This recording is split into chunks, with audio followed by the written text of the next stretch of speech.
However, we've had a voice memo come in from Jemima from South Yarra, who has a slightly different approach. Hi, Backcourt Pod.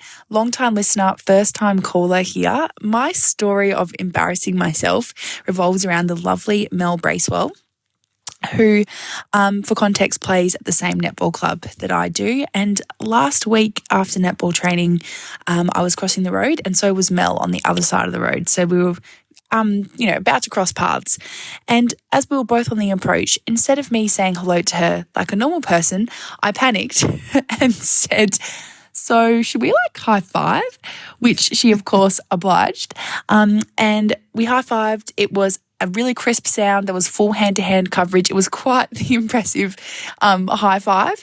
And then we just went on our separate ways. Mel to netball training and me to home to question my decisions. So, Mel, if you're listening, so sorry for being a weirdo.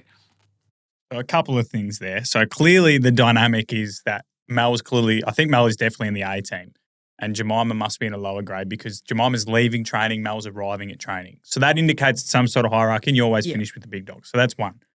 Two, the way she's asked, should we high five is like when you're about 13 or 14 and you first start thinking, right, I'm going to start cross-coding with the other sex or whoever you may be attracted to. And at that age, it's rather than knowing when to kiss someone, you sort of have to prompt.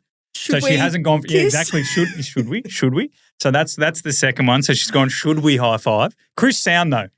That's good because there's nothing worse than going for a high five, especially with someone you admire and respect and stuffing it up. There's nothing more awkward. So I'm very glad that Jemima was able to grab that one.